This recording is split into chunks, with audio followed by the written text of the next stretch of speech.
Intinya adalah kita semakin taat kepada Allah Subhanahu wa taala, karena para fuqaha mereka mengatakan asyukru ta'atul mun'im.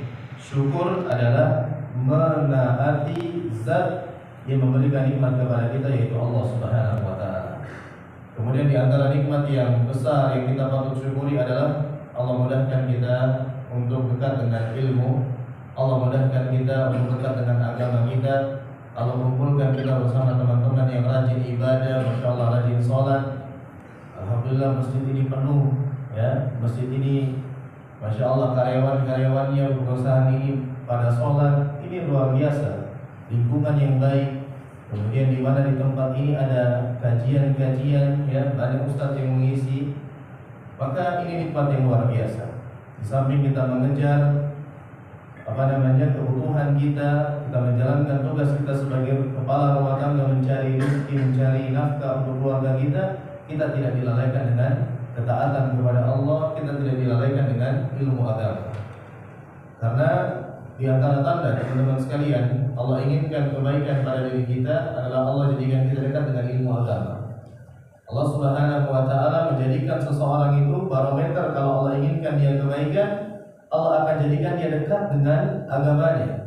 Dia paham tentang agamanya. Nabi SAW bersabda, "Man yuridillahu bihi khairan yufaqihu fid din." Barang siapa yang Allah kehendaki kebaikan pada dirinya, maka Allah akan jadikan dia paham dalam urusan agamanya. Allah jadikan dia ngerti sesuatu tentang agamanya. Ini tanda Allah inginkan kebaikan pada diri kita. Adapun sebagian orang mengatakan kalau Allah ingin kebaikan itu Allah kasih kita harta, Allah kasih kita jabatan, hidupnya enak-enak terus. Itu bukan jaminan. Itu bukan jaminan. Kalau berkaitan dengan kekayaan, kita bisa lihat ya, orang-orang sebelum kita, siapa sih orang yang paling kaya? Dalam sejarah disebutkan Qarun, yang merupakan manusia yang hidup di zaman Nabi Musa alaihissalam. Qarun ini adalah satu ikon orang yang terkaya sepanjang masa, ya. Akan tetapi kita lihat kesudahannya Qarun ditenggelamkan oleh Allah Subhanahu wa taala, dihinakan oleh Allah Subhanahu wa taala. Padahal dia orang yang sangat kaya. Bahkan kuncinya saja, kunci berangkasnya saja itu dipikul oleh puluhan orang yang kuat baru bisa. Itu baru kuncinya. Belum bagaimana dengan isinya. Tapi itulah Allah kalau ingin kebaikan bukan barometernya itu kekayaan, bukan. Apa kabarnya Qarun? Dihinakan oleh Allah. Ya, padahal kayanya luar biasa. Sampai pada hari ini, saking kayanya Qarun dalam sejarah ya. Kalau ada manusia dapat harta di bawah tanah yang dia tidak kira-kira, disebut dengan harta apa? Harta karun. Itu sebenarnya harta Qarun. Saking kayanya orang-orang menisbatkan, oh ini hartanya Qarun, ini kan ditenggelamkan dia oleh Allah Azza wa Jalla. Saking kayanya. Terus kemudian sebagian orang juga mengatakan kalau orang itu diinginkan kebaikan, Allah akan mudahkan dia dalam meraih popularitas, meraih jabatan dan sebagainya. Enggak. Ya, meraih kekuasaan tidak. Itu bukan barometer pasti. Yang pasti adalah Allah jadikan kita dekat dengan agama, Allah jadikan kita istiqomah di dalam kebaikan. Itu tanda Allah inginkan kebaikan pada diri kita. Kemudian teman-teman sekalian yang dimuliakan Allah Subhanahu wa taala, kita bersyukur ya tentunya terhadap nikmat-nikmat yang kita miliki ini. Apalagi kita duduk seperti ini merupakan taman-taman surga yang mana balasannya adalah surga Allah Subhanahu wa taala. Maka kita harus sadari teman-teman sekalian, kita duduk seperti ini sedang ibadah. Dan bagaimana sih kita sedang ibadah? Kita memberikan yang terbaik. Ya. Kita ibadah dengan menghadirkan hati, dengan menghadirkan niat yang ikhlas. Maka begitu pun juga kita pada saat ini. Menuntut ilmu, duduk di majelis ilmu itu adalah ibadah. Karena Nabi mengatakan sallallahu alaihi wasallam, talabul ilmi fardhatun ala kulli muslim. Menuntut ilmu itu wajib bagi setiap muslim. Ya, maka para hadirin teman-teman sekalian yang dimuliakan Allah Subhanahu wa taala, di awal pembuka kajian kita ini luruskan niat, kita sedang dalam ibadah. Semoga Allah terima amal ibadah kita pada siang hari ini. Kemudian dibalas dengan balasan yang Allah janjikan. Di antara janjinya adalah Nabi Shallallahu Alaihi Wasallam bersabda, "Man salaka tariqan yaltamisu fihi ilma, sahhalallahu lahu bihi tariqan ilal jannah." Barang siapa yang meniti jalan duduk di majelis ilmu, maka Allah Subhanahu wa taala akan mudahkan jalannya menuju surga Allah Subhanahu wa taala. Maka semoga kita mendapatkan keutamaan tersebut. Amin ya rabbal alamin. Teman-teman sekalian yang dimuliakan Allah Subhanahu wa taala, tema kita pada hari ini sebagaimana yang sudah kita ketahui adalah berkaitan dengan agar rezeki kita dimudahkan. Agar rezeki kita dimudahkan. Ya, yang pertama, ya, saya perlu jelaskan dulu, berikan disclaimer namanya, bahwasanya rezeki itu bukan terbatas hanya dengan harta. Ini yang pertama. Rezeki itu bukan hanya terbatas dengan harta. Ini harus kita ketahui.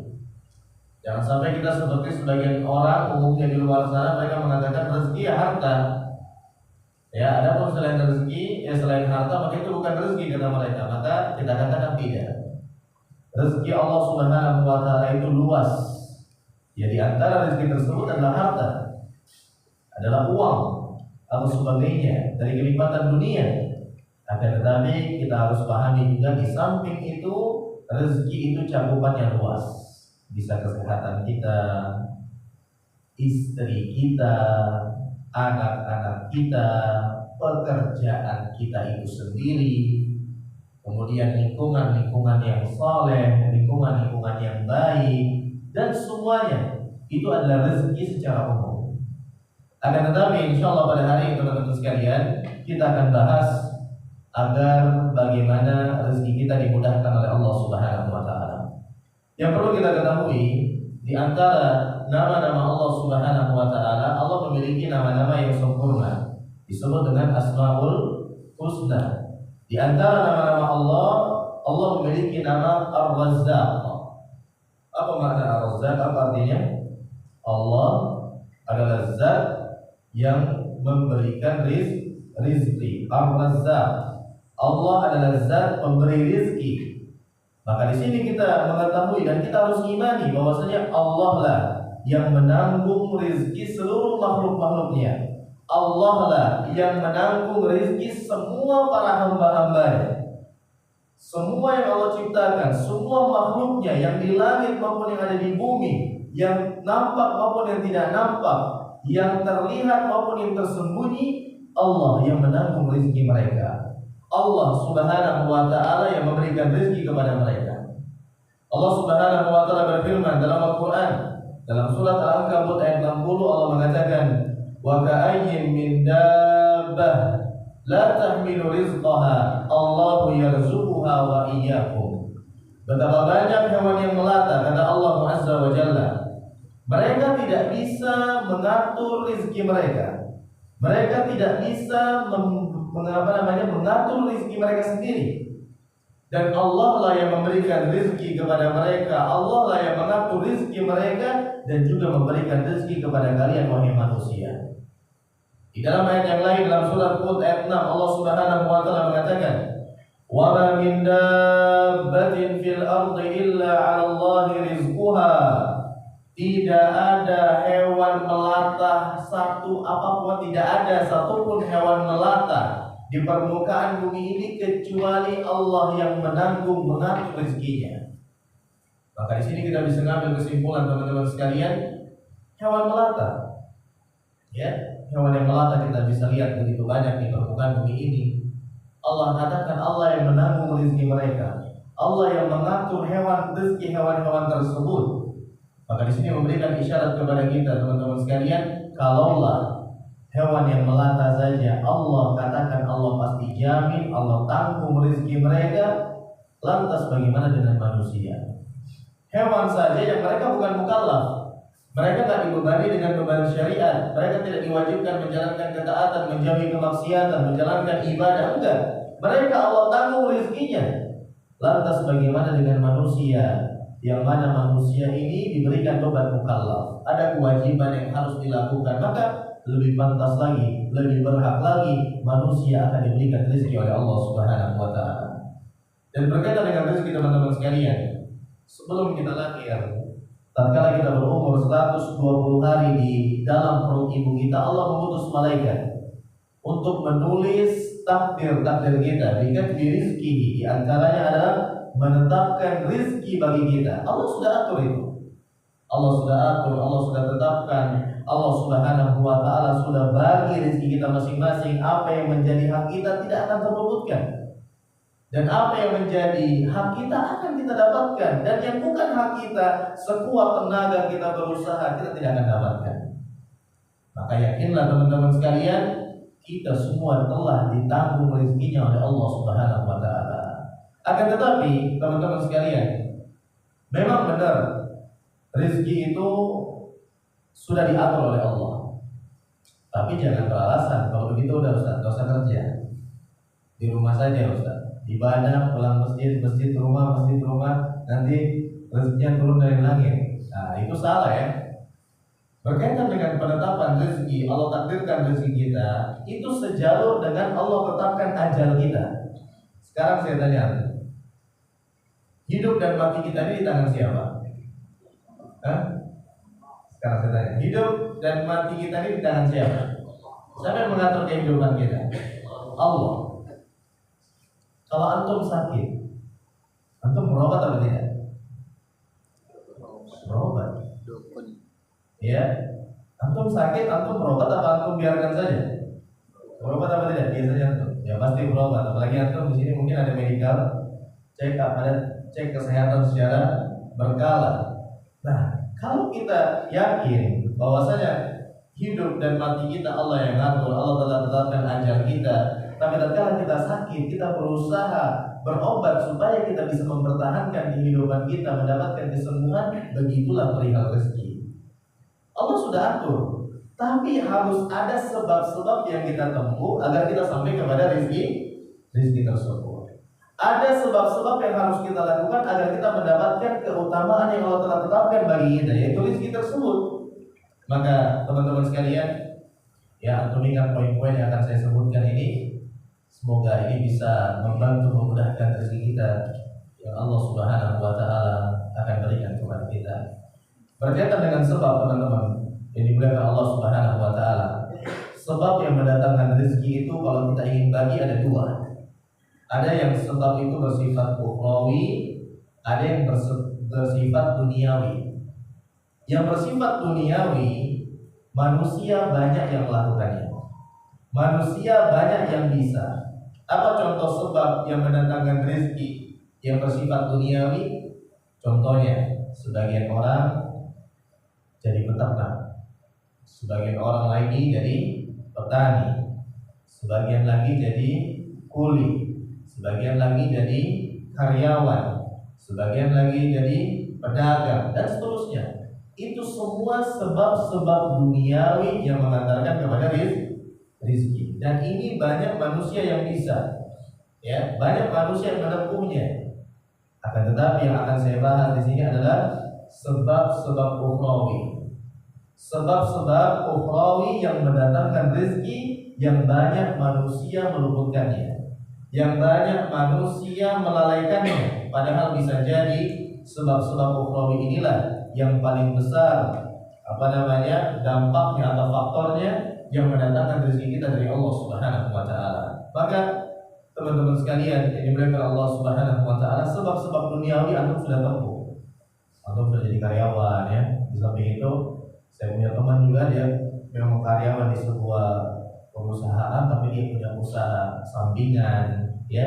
Dia punya usaha yang dia jalani sendiri, dia jadi bosnya di sana. Ini sebab-sebab duniawi. Nah, maka tinggal bagaimana antum menyempurnakannya dengan sebab-sebab ukhrawi yang bisa memudahkan rezeki kita. Di antara sebab-sebab ukhrawi yang memudahkan rezeki kita teman-teman sekalian, yang pertama adalah berdoa kepada Allah Subhanahu wa ta'ala. Ini yang pertama. Mungkin sebagian orang menaruh doa itu paling akhir, tapi kita orang yang beriman tidak. Menaruh doa paling awal, paling utama. Karena Nabi SAW mengatakan ad-du'a silahul mu'min. Doa itu senjatanya orang-orang yang beriman. Ya, bahkan Imam Syafi'i rahimahullah taala mengatakan atahzaru bid-du'a'i wa tazdarihi wa ma tadri bima sana'a ad-du'a. Kamu remehkan doa, kamu lalaikan doa, kamu enggak tahu begitu dahsyatnya apa yang bisa diperbuat oleh doa. Betapa banyak orang yang sebelumnya hidupnya sengsara, kemudian dia menadahkan tangannya dengan penuh harap kepada Allah Subhanahu wa taala, kemudian Allah balik keadaan hidupnya 360 derajat disebabkan doanya kepada Allah Subhanahu wa taala. Kemudian Allah Subhanahu wa taala berfirman, teman-teman sekalian, "Fabtaghu 'indallahi rizqa." Carilah rizki, mintalah rizki dari sisi Allah Subhanahu wa taala. Maka teman-teman sekalian, yang mendatangkan rizki, di antara sebab yang mendatangkan rizki, memudahkan rizki kita adalah berdoa kepada Allah Subhanahu wa taala. Maka antum koreksi diri antum sebelum antum berangkat kerja, apakah antum berdoa kepada Allah? Tatkala antum keluar rumah, tatkala antum pergi ke tempat ini, tatkala antum mulai pekerjaan, tatkala antum sedang bekerja, sudahkah antum minta doa kepada Allah? Ya, doa ini senjata kita. Oleh karena itu, coba kita lihat doa apa yang dirutinkan oleh Nabi SAW yang dibaca di pagi hari. Ini masuk di antara azkar as-shabah wal masa, zikir pagi dan petang. Yaitu Nabi SAW mengajarkan kita setiap pagi ucapkan Allahumma inni as'aluka ilman nafi'an wa rizqan thayyiban wa amalan mutaqabbala. Ini dibaca waktu yang paling afdal setelah sholat subuh. Kita berzikir sholat, kemudian kita lanjut dengan zikir pagi sebelum matahari terbenam. Kita diajarkan minta ini setiap hari dan diucapkan ini. Artinya apa? Ya Allah, aku minta kepadamu ilmu yang bermanfaat, kemudian rizki yang baik. Lihat, Nabi mengajarkan kita untuk berdoa minta rizki dari Allah Azza wa Jalla. Maka antum teman-teman sekalian, usaha antum, saya yakin antum sudah keluarkan usaha, tapi sudahkah antum berdoa kepada Allah Subhanahu wa taala? Maka minta kemudahan rizki dari Allah Subhanahu wa taala. Kemudian yang kedua, di antara sebab-sebab ukhrawi yang memudahkan rezeki kita adalah kita menjadi orang yang bertakwa kepada Allah Subhanahu wa taala. Jadilah antum orang-orang yang bertakwa. Takwa begitu banyak definisi yang disebutkan oleh para ulama, tapi intinya teman-teman sekalian, takwa itu kembali kepada dua perkara: menjalankan perintah-perintah Allah dan juga termasuk Rasulnya, karena Nabi SAW tidak mengatakan kecuali wahyu. Maka taat kepada perintah-perintah dalam syariat dan menjauhi larangan-larangan dalam syariat, ini namanya takwa. Maka antum tatkala mendapatkan perintah, antum kerjakan. Namun perintah ini dibagi lagi menjadi dua, ada yang hukumnya wajib, ada yang hukumnya sunnah. Maka yang wajib tidak ada toleransi, antum kerjakan. Dan yang sunnah kerjakan kalau antum bisa, karena itu akan mengurangi kekurangan dalam perihal-perihal yang wajib. Kemudian larangan antum jauhi, dan larangan juga terbagi kepada dua. Ada yang hukumnya haram, berarti harga mati harus ditinggalkan. Ada yang hukumnya makruh, ya kita tinggalkan, itu yang terbaik. Tapi kalau kita lakukan, maka sejatinya kita tidak mendapatkan dosa, tapi kita melakukan hal yang dibenci. Maka ini kita jadikan diri kita ini semangat melakukan ketaatan, ya, bertakwa kepada Allah, istiqamah. Dan ingat, bertakwa tersebut dimanapun kita berada, di dalam keramaian, di dalam kesendirian, kita jalankan perintah-perintah Allah, kita jauhi larangan Allah, kita jaga syariat Allah, kita jaga hubungan kita dengan Allah, maka niscaya Allah akan berikan kita kemudahan tanpa terkecuali dalam perihal rezeki. Allah Subhanahu wa taala berfirman dalam surat At-Talaq. Allah Subhanahu wa taala mengatakan, "Wa may yattaqillaha yaj'al lahu makhraja wa yarzuquhu min haitsu la yahtasib." Barang siapa yang bertakwa kepada Allah Subhanahu wa taala, Allah akan mudahkan dia dari segala problem kehidupan dia. Di sini disebutkan umum. Apapun problem antum, solusinya antum menjadi orang yang bertakwa. Kalau antum punya masalah, antum jadilah orang yang semakin dekat kepada Allah. Jadilah orang yang semakin bertakwa kepada Allah, maka Allah akan berikan antum jalan keluar. Terlebih daripada itu Allah katakan wa yarzuquhu min haitsu la yahtasib. Allah akan berikan kamu rizki dari cara atau dari jalan yang tidak pernah kamu sangka-sangka. Sebabnya apa? Bertakwa kepada Allah Subhanahu wa taala. Bahkan para ulama, teman-teman sekalian, mereka mengatakan kalau antum dapat rezeki dari arah yang tidak antum sangka-sangka atau tidak terbesit atau tidak pernah terpikirkan, tapi antum dapat rezeki tersebut, ketahuilah itu ciri antum orang yang bertakwa. Kita mungkin misalnya contohnya, kita nggak ada kepikiran apa-apa, tiba-tiba ada orang bawakan kita sesuatu, makanan, ya, tiba-tiba ada orang yang memberikan kita hadiah, entah itu barang ataupun uang dan sebagainya. Ini rezeki. Maka itu adalah tanda kamu orang yang bertakwa kepada Allah Subhanahu wa taala. Maka semakin besar ketakwaanmu, maka semakin dimudahkan rezeki oleh Allah Subhanahu wa taala. Itu yang kedua. Kemudian yang ketiga, di antara sebab, teman-teman sekalian, sebab ukhrawi yang memudahkan rezeki kita adalah jadilah hamba-hamba atau manusia yang bertawakal kepada Allah. Kalau yang kedua adalah bertakwa, kemudian yang ketiga adalah bertawakal. Apa bedanya bertakwa sama bertawakal? Beda. Kalau bertakwa adalah kita memberikan yang terbaik, kita jalankan perintah, kita jauhi larangan. Kalau tawakal, kita gantungkan segala urusan kita kepada Allah. Kita lakukan dengan maksimal, hasil serahkan kepada Allah. Itu tawakal. Bukan berarti nggak melakukan apa-apa, enggak. Salah. Antum kerjakan dengan maksimal, antum usaha dengan maksimal, sisanya serahkan kepada Allah Subhanahu wa taala. Itu namanya tawakal. Antum mungkin boleh hebat, boleh kuat, boleh pintar, boleh cerdas, tapi antum nggak boleh bergantung kepada itu semua. Gantungkan kepada Allah Subhanahu wa taala semua urusan-urusan antum. Ya. Allah Subhanahu wa taala berfirman, "Wa may yatawakkal 'ala Allah fa huwa hasbuh." Barang siapa yang menggantungkan segala urusannya, ya, bertawakal kepada Allah, maka Allah akan mencukupinya. Ingat teman-teman sekalian, ya, kita gantungkan semua urusan kita kepada Allah. Apapun urusan kita, apapun pekerjaan kita, bagaimanapun proyek kita, semuanya hati terus bergantung kepada Allah. Ya Allah, mudahkanlah. Makanya doa, Allahumma la sahla illa ma ja'altahu sahla. Ya Allah, tidak ada yang mudah kecuali Engkau mudahkan. Gantung kepada Allah, bergantung kepada Allah Subhanahu wa taala. Betapa banyak orang di zaman ini mereka bergantung kepada selain Allah. Mereka bergantung kepada sekolah mereka, mereka bergantung kepada latar pendidikan mereka, mereka bergantung kepada pekerjaan mereka. Seakan-akan kalau nggak kerja di situ dia nggak dapat rezeki. Seakan-akan kalau dia nggak sekolah dia nggak dapat rezeki, dia nggak akan hidup enak. Ini salah teman-teman sekalian. Serahkan kepada Allah Subhanahu wa taala, lakukan dengan maksimal, serahkan kepada Allah. Gak ada hubungannya itu rezeki dengan sekolah, tuh gak ada. Ya, gak ada hubungannya.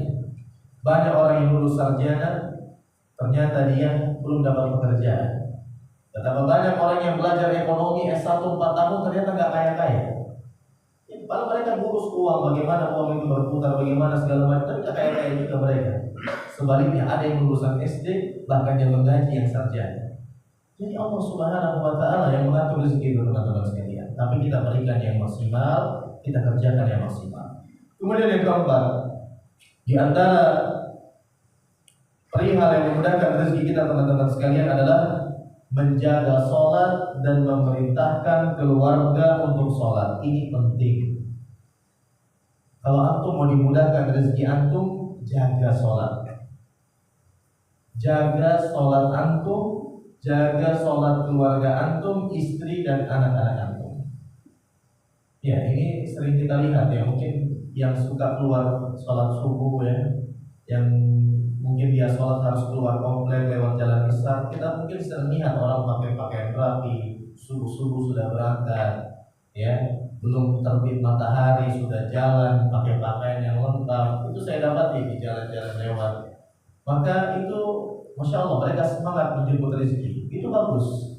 Tapi sayangnya sebagian di antara mereka nggak sholat. Sebagian di antara mereka nggak kerjakan sholat. Kalau kita tanya kepada mereka, kenapa kamu pergi kemana kamu pagi-pagi seperti itu? Mereka mengatakan, saya cari rezeki.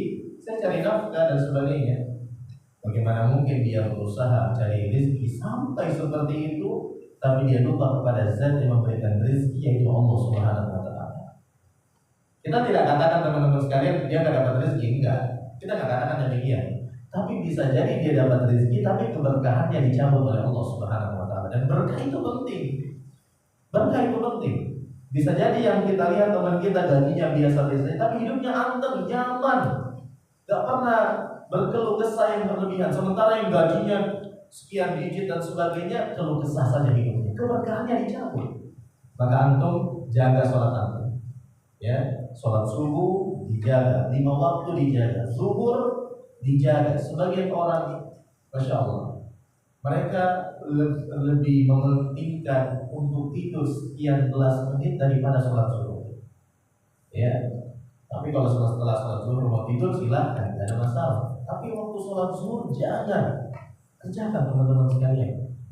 Kemudian asar pun demikian, sampai isya terus 5 waktu itu dijaga. Dan kalau bisa lengkapi dengan sholat sunnah, maka itu akan melengkapi kekurangan kita dalam sholat wajib. Kemudian perhatikan sholat keluarga kita. Antum di waktu break, telepon istri, semenit paling nggak sampai, 2 menit paling lama. Assalamualaikum, bagaimana kabarnya? Bagaimana keadaan rumah? Anak-anak sudah sholat belum? Kamu sudah sholat belum? Perhatikan. Jangan menunda sholat sudah, setelah itu baru lakukan yang lain. Perhatikan sholat istri antum. Penting antum sudah laksanakan demikian. Istri antum di rumah berbuat yang lain, itu urusannya dengan Allah. Antum sudah lepas. Tapi antum perhatian dengan sholatnya istri antum. Nah, kalau antum tahu ternyata dia nggak sesuai, dia bilang iya tapi ternyata tidak, antum nasihati. Terus anak juga antum jaga sholatnya, kerjasama dengan istri. Sebagian suami hanya mementingkan, ini saya dapati ada, ya kita tidak sebut nama, kita ambil pelajaran saja dan kita tidak jatuh kepada ghibah. Ada salah satu kenalan saya, dia kerja di perusahaan juga, tapi dia jauh dari istrinya, di beda kota. Dan istrinya ini kebetulan dekat dengan istri saya. Jadi istri saya sering bertemu dengan dia. Jadi istri saya sering cerita kadang bahwasanya, oh kalau ternyata istri itu jauh dari suami, sholatnya nggak teratur ya. Kenapa? Sholat satu dengan yang satunya kadang mepet, kadang yang sholat zuhur dikerjakan di waktu asar, tak karuan. Nah, maka ini peringatan keras bagi para suami. Antum jangan hanya berikan fasilitas dunia mereka, berikan juga bekal akhirat mereka. Karena tugas antum yang terbesar adalah menjaga mereka dari api neraka. Ya ayyuhalladzina amanu qu anfusakum wa ahlikum nar. Wahai orang-orang beriman, laki-laki yang beriman, jaga diri kalian dan keluarga kalian dari api neraka. Jaga. Maka antum teman-teman sekalian, dimuliakan Allah Subhanahu wa Ta'ala, ingat, antum boleh kerja, antum boleh semangat, ya, tapi jangan lupakan sholat antum, jangan lalaikan keluarga antum dari sholat. Allah Subhanahu wa Ta'ala berfirman, wa'mur ahlaka bis-sholati wastabir 'alaiha la nas'aluka rizqan nahnu narzuquk wal 'aqibatu lit-taqwa. Dalam surah Thaha ayat 132, Allah Subhanahu wa Ta'ala berfirman, perintahkanlah keluargamu untuk sholat. Keluarga berarti istri dan anak-anak kita, dan bersabarlah dalam memerintahkan mereka sholat. Iya, ada ujiannya pasti. Ada ujiannya pasti. Bersabarlah memerintahkan mereka sholat dan istiqomahlah, perintahkan mereka sholat dan bersabarlah dalam memerintahkan mereka. La nas'aluka rizqa, kami tidak minta rezeki kepadamu. Nahnu narzuquk, bahkan kami berikan rezeki kepadamu. Wal aqibatu lit-taqwa, dan balasan yang baik bagi mereka yang bertakwa. Maka para ulama mengatakan dari dalil ini bahwasanya di sini ada isyarat di antara sebab yang mendatangkan rezeki yang terbesar adalah kita menjaga sholat. Maka teman-teman sekalian, jaga sholat antum, jaga ibadah antum dan keluarga antum. Kita singkat saja. Kemudian yang berikutnya menyambung hubungan silaturahim. Hubungan silaturahim itu siapa sih? Orang yang punya hubungan darah dengan kita, orang tua kita, ke atas kakek nenek kita, paman bibi kita, saudara saudari kita, sambung hubungan baik dengan mereka. Nabi SAW bersabda, man ahabba ayyubsata lahu fi rizqi wa yubsa'a lahu fi athari falyasir rahimah. Barang siapa yang ingin dibentangkan rezekinya dipanjangkan umurnya, sambung hubungan silaturahim. Maka antum jaga hubungan baik. Kalau ternyata renggang, eratkan. Kalau ternyata putus, sambung kembali. Itu sebab utama yang mendatangkan rezeki. Kemudian yang berikutnya adalah bersedekah. Antum perbanyak sedekah. Sedekah Allah akan berikan ganti. Bahkan Nabi SAW mengatakan, "Mana qasat shadaqatun min mal." Harta tidak akan berkurang disebabkan sedekah. Antum punya 1 juta, antum sedekah 100.000, logikanya tinggal 900.000, tapi realitanya 100.000 lah harta antum yang sesungguhnya. Allah katakan, "Wa ma anfaqtum." Ya, apapun yang kalian infakkan, kata Allah Subhanahu wa taala, fa huwa yukhlifu. Wa ma anfaqtum min syai'in fa huwa yukhlifu wa huwa khairur raziqin. Dan apapun yang kalian infakkan di jalan Allah, Allah akan ganti. Dan ingatlah, tahukah kita teman-teman sekalian, orang yang bersedekah di jalan Allah ikhlas, menginfakkan hartanya di jalan Allah, Allah katakan di dalam Al-Qur'an seperti memberikan hutang kepada Allah. Wa aqradullaha qardan hasana. Allah katakan, berikanlah utangan yang baik kepada Allah. Wa may yuqridullaha qardan hasana fayudha'ifahu lahu ad'afan katsira. Barang siapa yang memberikan utangan yang baik kepada Allah, Allah akan berikan dia balasan berlipat-lipat ganda. Kenapa Allah katakan bersedekah dengan memberikan utang kepada Allah Subhanahu wa taala? Ini isyarat Allah akan ganti. Bagaimana hukum utang teman-teman sekalian? Kalau kita utang datang baik-baik, setelah itu kita ganti apa tidak? Ganti. Ya, jangan datang baik-baik, nangis-nangis pas ditagih paling galak. Jangan. Antum utang, walaupun antum punya pahala yang banyak, antum meninggal belum lunas utang antum, tetap ditagih dan sampai akhirat. Allah mengatakan sedekah dengan utang karena apa? Isyarat Allah pasti akan ganti. Nah, ini teman-teman sekalian yang bisa kita sampaikan pada kesempatan kali ini. Di antara sebab-sebab ukhrawi yang bisa kita tempuh agar rezeki kita dimudahkan oleh Allah Subhanahu wa taala, yang pertama kuatkan doa. Kemudian yang kedua, jadi orang-orang yang bertakwa. Kemudian yang ketiga, bertawakal, gantungkan segala urusan kepada Allah. Kemudian yang keempat, jaga sholat dan perintahkan keluarga untuk menjaga sholat. Kemudian yang kelima, sambung hubungan silaturahmi kita, silaturahim, kekerabatan kita sambung. Kemudian yang keenam, bersedekah dengan ikhlas di jalan Allah. Maka itu teman-teman sekalian yang bisa kita sampaikan pada kesempatan kali ini. Kurang lebihnya mohon dimaafkan. Ya, ada benar dari Allah Azza wa Jalla, ada kesalahan dari diri saya sendiri dan dari syaitan. Saya mohon maaf kepada antum sekalian. Tersisa 2 menit, 12:08. Kalau ada yang dipertanyakan silakan. Kalau tidak ada maka kita langsung tutup. Nah, ada. Nah, kita cukupkan. Semoga Allah Subhanahu wa taala mudahkan rezeki kita teman-teman sekalian. Dan di akhir, ingat sekali lagi, kita orang yang beriman bukan melihat nominal, tapi yang kita lihat keberkahan. Bisa jadi rezeki gaji kita lebih sedikit daripada orang lain, tapi kita tentram, kita nyaman, kita cukup. Maka itu yang kita harapkan. Daripada banyak tapi pusing, anak sakit, rezeki banyak, musibah sana sini, dicabut keberkahannya, itu kita tidak inginkan. Ya. Terus kemudian kalau sudah kita tempuh maksimal usaha-usaha sebab-sebab duniawi dan ukhrawi, ternyata belum sesuai harapan, berbaik sangka kepada Allah. Ya, berbaik sangka kepada Allah. Allah ada pada prasangka para hambanya. Allah Subhanahu wa taala akan berikan seseorang sesuai dengan prasangka para hambanya. Nah, semoga Allah Subhanahu wa taala mudahkan segala urusan kita, dan semoga Allah Subhanahu wa taala berikan kita istiqomah dalam ibadah, kemudahan rezeki, memberikan kita rezeki yang cukup sehingga kita tidak perlu merendahkan diri kita di hadapan manusia. Minta tolong terus kepada manusia itu sejatinya merendahkan diri kita. Maka semoga Allah berikan kita rezeki yang cukup, yang berkah, dan semoga Allah Subhanahu wa taala berikan kita akhir kehidupan yang baik, husnul khatimah, dan memudahkan kita untuk masuk ke dalam surganya. Amin ya rabbal alamin. Kita akhiri dengan doa kafaratul majlis. Subhanakallahumma wa bihamdik, asyhadu an la ilaha illa anta, astaghfiruka wa atubu ilaik. Assalamualaikum warahmatullahi wabarakatuh.